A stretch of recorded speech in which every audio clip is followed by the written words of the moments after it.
paz, meus queridos irmãos. Bom, nesse vídeo nós estamos dando continuidade às exposições em Romanos, estamos no capítulo 8, e o tema dessa nossa pregação é a expectativa de glória. Nós vamos pensar do verso 18 até o verso 25, nosso texto base é NVI. O texto bíblico diz assim: considero que os nossos sofrimentos atuais não podem ser comparados com a glória que em nós será revelada. A natureza criada aguarda com grande expectativa que os filhos de Deus sejam revelados, pois ela foi submetida à futilidade não pela sua própria escolha, mas por causa da vontade daquele que a sujeitou, na esperança de que a própria natureza criada será libertada da escravidão, da decadência em que se encontra, para a gloriosa liberdade dos filhos de Deus. Sabemos que toda a natureza criada geme até agora, como em dores de parto. E não só isso, mas nós mesmos, que temos os primeiros frutos do Espírito, gememos interiormente, esperando ansiosamente a nossa adoção como filhos, a redenção do nosso corpo, pois nessa esperança fomos salvos. Mas esperança que se vê não é esperança. Quem espera por aquilo que está vendo? Mas esperamos o que ainda não vemos, aguardamo-lo pacientemente. Bom, meus irmãos, vimos em nossa última mensagem em Romanos, capítulo 8, do verso 12 até o verso 17, o tema da nossa última mensagem foi os filhos de Deus. Vimos então na nossa última mensagem, em primeiro lugar, que os filhos de Deus lutam contra o pecado. Essa é uma forte evidência de quem é, de fato, filho de Deus, que possui o Espírito Santo. Vimos em segundo lugar que os filhos de Deus recebem convicção do próprio Espírito, de tal forma que podem responder com convicção: Abba, Pai. Em terceiro lugar, vimos que os filhos de Deus primeiro sofrem, depois são recompensados. E agora, aqui em Romanos capítulo 8, do verso 18 ao verso 25, Paulo amplia essa última leitura. Os filhos de Deus primeiro sofrem, depois são recompensados. Paulo aqui estimula os crentes em Roma para que tenham expectativa de uma glória que será revelada. Que eles possam nutrir essa esperança em seus corações e que possam ter paciência em relação àquele dia. Nutrindo então a esperança e a paciência, os crentes poderão lidar com o sofrimento que estão vivenciando. Então nós vamos pensar sobre esse tema, expectativa de glória. Teremos então 4 pontos nessa mensagem e traremos algumas aplicações finais. Em primeiro lugar, o que nós aprendemos aqui no verso 18, o seguinte: nossos sofrimentos não podem ser comparados com o peso da glória. Paulo diz: considero que os nossos sofrimentos atuais não podem ser comparados com a glória que em nós será revelada. Irmãos, que afirmação incrível do apóstolo Paulo. Nesses versículos, o apóstolo Paulo ele procura estimular e consolar o coração dos crentes, mostrando a grande desproporção que existe entre os nossos sofrimentos, os sofrimentos que suportamos nessa vida, e a glória reservada para os filhos de Deus. De acordo com o apóstolo Paulo, esses presentes sofrimentos, eles são reduzidos à insignificância quando comparados com a glória futura. Irmãos, é muito difícil a gente considerar e postular isso que o apóstolo Paulo nos dá, mas nós podemos desfrutar disso pelo Espírito Santo. O que o apóstolo Paulo está nos dizendo é que esse meu sofrimento e esse teu sofrimento, isso que lhe traz angústia, aflição, que lhe rouba e lhe tira o sono, isso é insignificante, isso é diminuto, quando nós comparamos isso à glória que nos está reservada. Na verdade, a expressão que o apóstolo Paulo diz é que não pode ser comparado. Tamanha é a glória reservada para minha e para a sua vida, enquanto filhos de Deus. Nós podemos nutrir essa esperança. E um dia, esse dia de glória, todo o sofrimento, toda a nossa experiência de angústia será completamente eclipsada diante dessa glória que nos espera. Então, esse peso de glória, interessante que peso de glória é um nome dado a um dos sermões do imenso C.S. Lewis, né? Esse peso de glória não pode ser comparado com nossos sofrimentos. Isso é maravilhoso, irmãos, porque isso é um estímulo aos crentes sofrerem com paciência. Quando nós então postulamos que existe uma glória reservada para nós, que eclipsará todos os sofrimentos que um dia vivenciamos, de tal forma que nós não podemos comparar a proporção dos sofrimentos que nós vivenciamos com a proporção dessa glória que nos aguarda. Então nós conseguimos lutar um pouco mais, nós conseguimos resistir um pouco mais. Paulo já havia estimulado os coríntios a terem essa mesma esperança. Em 2 Coríntios capítulo 4, verso 17, ele disse: pois os nossos sofrimentos leves e momentâneos estão produzindo para nós uma glória eterna que pesa mais do que todos eles. Diante da glória que nos aguarda, irmãos, os nossos sofrimentos, todos eles, são tidos por Paulo como leves e momentâneos. Nós então devemos nutrir essa esperança nos nossos corações, de que a glória que nos aguarda, irmãos, torna os nossos sofrimentos hoje, todos eles, pequenos, diminutos. Agora, a expressão que o apóstolo Paulo usa, a glória que em nós será revelada, diz respeito à nossa ressurreição e à restauração da criação. Essa é a glória que o apóstolo Paulo diz que nos aguarda, a ressurreição dos nossos corpos e a restauração plena da criação de Deus. É interessante notar que, de acordo com a construção da frase, a glória ela já existe. Essa glória postulada pelo apóstolo Paulo, ela já existe, mas ela, no futuro, será revelada. E essa glória que já existe, irmãos, é a glória que pertence a Cristo atualmente. E essa glória que pertence a Cristo atualmente será conferida aos crentes no futuro. Na verdade, não apenas os filhos de Deus desfrutarão da glória de Cristo, mas a criação também desfrutará. Por isso que, em primeiro lugar, os nossos sofrimentos não podem ser comparados com o peso de glória. Devemos nutrir isso em nossos corações. Em segundo lugar, nós aprendemos que a criação aguarda com expectativa a glória. Veja o que o apóstolo Paulo diz do 19 a 21. A natureza criada aguarda com grande expectativa que os filhos de Deus sejam revelados, pois ela foi submetida à futilidade, não pela sua própria escolha, mas por causa da vontade daquele que a sujeitou, na esperança de que a própria natureza criada será libertada da escravidão, da decadência em que se encontra, para a gloriosa liberdade dos filhos de Deus. Note agora, o apóstolo Paulo nos mostra que a própria criação de Deus aguarda com expectativa a glória. Então veja, o que nós aprendemos aqui é que essa criação do Senhor, ela também nutre essa expectativa, não apenas os filhos de Deus, mas a grande pergunta é, de qual criação o apóstolo Paulo está falando? Quando ele usa o termo criação, ele está se referindo a quê? Isso inclui os anjos? Isso inclui os demônios, o próprio Satanás? Isso inclui a humanidade em geral? Nesse termo criação? Bom, vamos então considerar isso com um pouco de paciência. Em primeiro lugar, essa criação, ela não pode incluir os anjos. Nesse termo que o apóstolo Paulo está usando. Essa criação não pode incluir os anjos, pois o verso 20 afirma que essa criação foi sujeita à futilidade e à corrupção. Portanto, os anjos eleitos de Deus, os santos anjos de Deus, não se enquadram nessa expressão. Foi sujeita à futilidade, à corrupção. Portanto, essa criação não pode se referir aos santos e puros anjos de Deus. Em segundo lugar, Satanás e os demônios também não estão inclusos nesta criação, pois o texto diz que essa criação aguarda com grande expectativa que os filhos de Deus sejam revelados. É impossível postular que Satanás e os seus demônios aguardam com expectativa a revelação dos filhos de Deus. Portanto, quando Paulo usa o termo criação, ele não está se referindo nem aos anjos, nem a Satanás, nem aos demônios. E, em terceiro lugar, também não pode dizer respeito à humanidade em geral. Pois o verso 20 diz que essa criação foi submetida à futilidade não pela sua própria escolha. E essa não é a condição humana. Os homens, sem Deus, deliberadamente rejeitaram o Criador.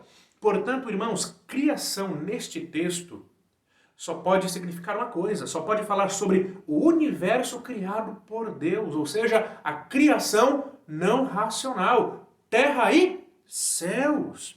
De acordo com o apóstolo Paulo, então, a criação não racional, ou seja, esse vasto universo criado por Deus, foi afetado pela corrupção do pecado. E essa criação hoje aguarda com expectativa a esperança, ou melhor, com expectativa e esperança, o dia em que ela será totalmente libertada da escravidão, da decadência. Então, de acordo com o apóstolo Paulo, terra e céus, o vasto universo criado por Deus, está em uma experiência de decadência, por conta da entrada do pecado pela instrumentalidade de Adão. Note o poder cósmico do pecado. Mas essa criação hoje aguarda com grande expectativa de que um dia ela será completamente restaurada. A expressão que nós encontramos aqui, não por sua própria escolha, indica que a criação ela foi sujeitada, portanto, pela vontade de outra pessoa. Não foi pela vontade da própria criação. Alguns comentaristas postulam que talvez tenha sido pela vontade de Adão ou pela vontade do próprio Satanás, mas não. Quando nós recorremos a Gênesis capítulo 3, nós vemos que quem sujeitou a criação, essa experiência de decadência, foi o próprio Deus. E Deus fez isso em resposta ao pecado de Adão. Nós já vimos que Adão ele foi a porta de entrada para o pecado no mundo. Portanto, por causa de Adão, Deus amaldiçoou a própria criação. Em Gênesis capítulo 3, verso 17, nós encontramos Deus dizendo a Adão: maldita é a terra por sua causa. Mas esse mesmo Deus que sujeitou a corrupção, a decadência, a própria criação, é o mesmo Deus que trará plena e completa restauração à sua própria criação. Apocalipse 22, verso 3 diz: nunca mais haverá maldição. Em novos céus e nova terra, a maldição, a corrupção que está na criação será completamente eliminada. Então, irmãos, toda a desordem que hoje há na criação, terremotos, maremotos, erupções vulcânicas, tempestades devastadoras, toda a desordem que há no vasto universo criado por Deus, tudo será restaurado e colocado em perfeita ordem. E assim, toda a criação compartilhará da glória de Cristo que será revelada nos filhos de Deus. É difícil a gente imaginar um mundo perfeito, né? É difícil nós imaginarmos um mundo completamente em ordem, onde o mal está absolutamente ausente, mas esse será o mundo criado ou recriado pelo nosso Deus. E de acordo com o apóstolo Paulo, a criação está em expectativa para que esse dia aconteça. Em terceiro lugar, nós vemos que os filhos de Deus também aguardam com expectativa a glória. Do 22 ao 23 nós encontramos: sabemos que toda a natureza criada geme até agora, com dores de parto. E não só isso, mas nós mesmos, que temos os primeiros frutos do Espírito, gememos interiormente, esperando ansiosamente nossa adoção como filhos, a redenção do nosso corpo. Paulo agora diz, irmãos, tanto no verso 22 como no verso 23, que tanto a criação irracional quanto a criação racional, ou seja, os filhos de Deus, gemem, isto é, sofrem, suportam angústia como uma mulher em dores de parto. A ideia é que nós, a Terra, o universo criado por Deus, nós todos juntos aguardamos com grande ansiedade o dia em que tudo isso será restaurado. E de fato, irmãos, nós queremos nos livrar do sofrimento, nós queremos parar de sofrer. Nós vivemos ansiando por dias melhores. Nós vivemos ansiando por relacionamentos duradouros. Nós sofremos quando alguma coisa não acontece de maneira organizada, nós sofremos com a desordem. Nós desejamos, com esse mundo perfeito, esse mundo idealizado pelo próprio Deus na Escritura Sagrada.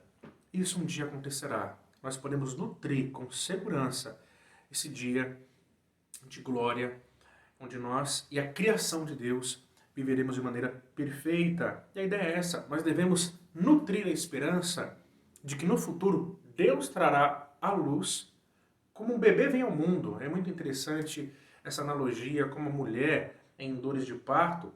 A ideia é nós também refletirmos que, assim como um bebê vem ao mundo, após uma mãe sofrer durante tanto tempo as dores de parto, se nós estamos sofrendo agora, e se esse sofrimento aponta para essas dores de parto, uma criação totalmente nova está então nos esperando.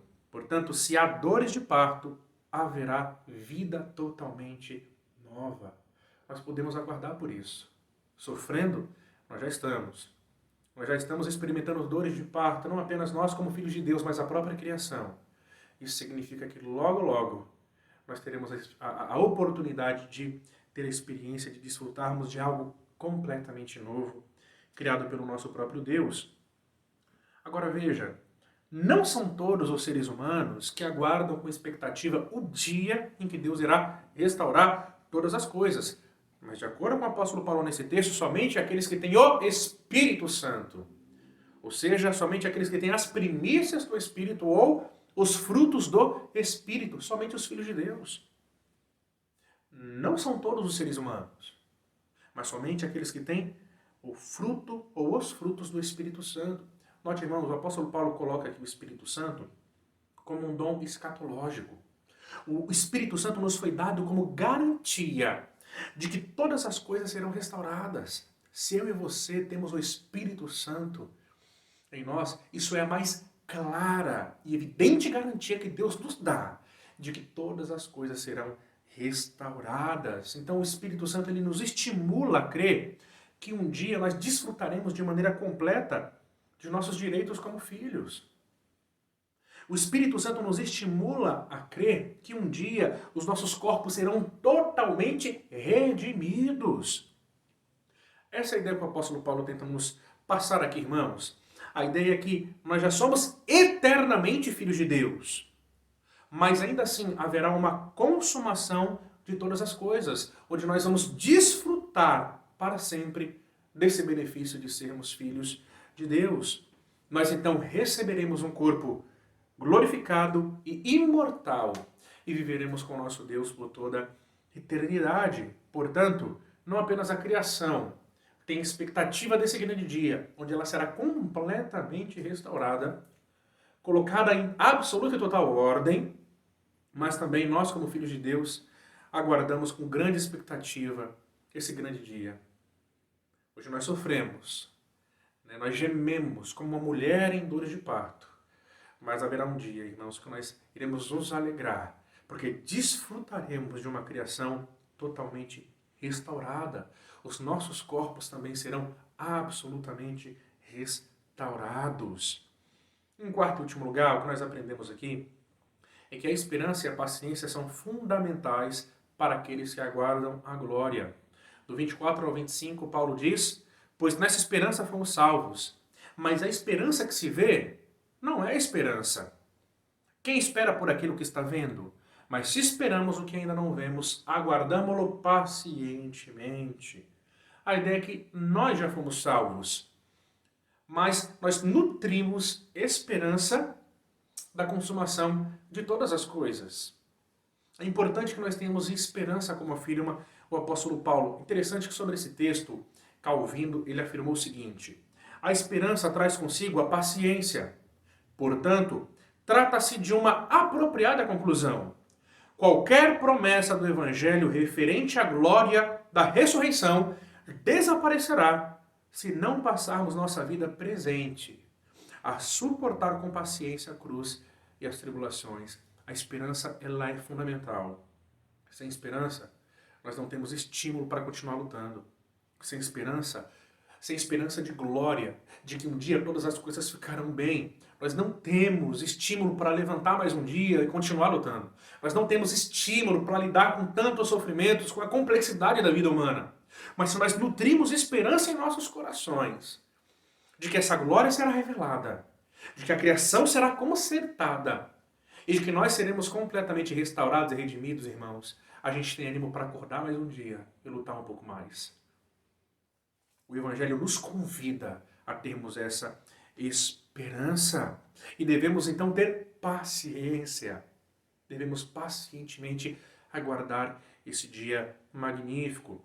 C.S. Lewis, ele nos dá uma ideia maravilhosa do que Paulo nos mostrou até agora, nesses versos, no clássico livro de C.S. Lewis, Cristianismo Puro e Simples, lá no capítulo 10, interessante que o capítulo 10 é intitulado de Esperança, né? C.S. Lewis ele afirma o seguinte: as criaturas não nasceriam com desejos se não existisse a satisfação para esses desejos. Um bebê sente fome, muito bem, existe a comida. Um pato sente o desejo de nadar, muito bem, existe a água. Os seres humanos sentem o desejo sexual, muito bem, existe o sexo.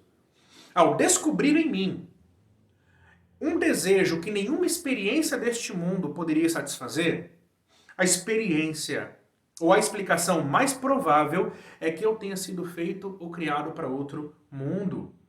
Se nenhum dos meus prazeres terrenos consegue me satisfazer, isso não prova que o universo é uma fraude. Provavelmente os prazeres terrenos nunca tivessem tido a intenção de satisfazer esse desejo, mas de apenas despertá-lo para levar a uma satisfação real. Nesse caso, eu tenho de cuidar, por um lado, para nunca desprezar ou ser ingrato por essas bênçãos terrenas.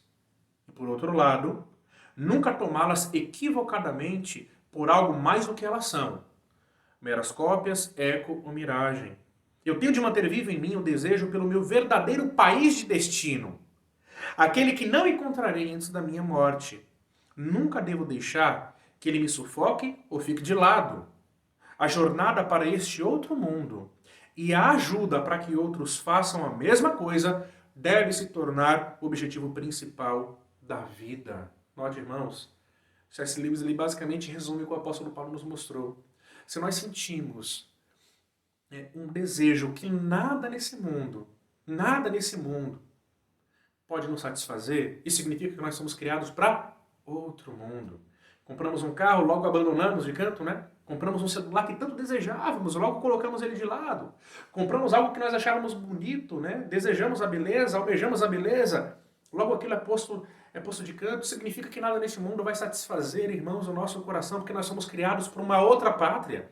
Uma pátria que nós aguardamos. É nesse sentido, irmãos, que os sofrimentos da nossa vida, eles são pequenitos e diminutos diante daquilo que nos aguarda. Nós devemos almejar e ter grande expectativa por essa glória que satisfará de maneira completa e plena os nossos mais íntimos desejos. O nosso desejo original, como diz C.S. Lewis. E não se deixe enganar. Os prazeres dessa vida são importantes, nós podemos desfrutá-los, mas como disse Lewis, são meras cópias, eco e miragem, que apontam para algo substancial e real que nos aguardam no porvir. Por fim, essa expectativa de glória, então, irmãos, deve nos dar três coisas. Em primeiro lugar, estímulo para suportar os sofrimentos. Irmãos, se a glória, ressurreição e restauração de todas as coisas é tudo isso que Paulo diz, nós podemos suportar um pouco mais. Nós vamos desfrutar disso por toda a eternidade. Então vale a pena sofrer por Cristo. Vale a pena sofrer um pouco mais, chorar um pouco mais, porque haverá um dia que já não haverá mais sofrimento, dor, não haverá mais ranger de dentes e nem lágrimas. Mas desfrutaremos desse peso de glória por toda a eternidade. Então sofra mais um pouco por Cristo. Não desanime, continue em nome de Jesus. Em segundo lugar, essa expectativa da glória deve nos dar cuidado com a criação. N.T. Wright, no último capítulo do seu livro O Mal e a Justiça de Deus, afirma: e, como em toda a escatologia cristã, a melhor de todas as notícias é que nós não precisamos esperar o futuro para começar a viver a libertação do mal. Somos convidados, convocados, intimidados a começar essa vida no presente. Irmãos, é assim que a escatologia afeta a nossa vida hoje. Se esse novo mundo é o mundo ideal de Deus para nós, nós podemos antecipá-lo, por exemplo, cuidando da criação. Se Deus tem um mundo ideal que Ele trará à existência na restauração de todas as coisas, eu posso antecipar de maneira escatológica, cuidando desse mundo. Nós jogamos lixo no chão, sabe? Nós desfazemos da criação do nosso Senhor, sabendo que Ele trará restauração para todo esse mundo. Eu não posso ser um contribuinte para a degradação da criação. Eu tenho que contribuir para que de alguma forma eu seja um agente da restauração de Deus nesse mundo. Quer então um bom motivo para a ecologia? Não apenas esse aspecto criacional, mas também esse aspecto escatológico. Deus trará restauração a todas as coisas. Está aí um bom motivo para o crente se envolver com a ecologia. Em último lugar, cuidado com o nosso corpo. Irmãos, nosso corpo é importante para Deus, não apenas nossa alma ou espírito. Então veja, primeiro, Deus nos criou e nos deu um corpo. Segundo, o Filho de Deus, Jesus Cristo, assumiu um corpo. Terceiro, Jesus ressuscitou em um corpo e ascendeu aos céus em um corpo. Está presente à destra de Deus em um corpo. E em quarto e último lugar, irmãos, o nosso corpo será restaurado, será glorificado. A corrupção desse corpo será totalmente lançada fora. E esse corpo será adaptado para viver a eternidade ao nosso Deus. Então, irmãos, esses olhos, dentes, bocas, mãos viverão ao longo da eternidade com o nosso Deus em um corpo restaurado. Vale a pena cuidar desse corpo para a glória de Deus. Portanto, se envolva, que a escatologia te estimule a suportar os sofrimentos, cuidar da criação e cuidar do seu próprio corpo. Que Deus te abençoe. Espero que essa mensagem tenha feito sentido para a sua vida, em nome do Senhor Jesus.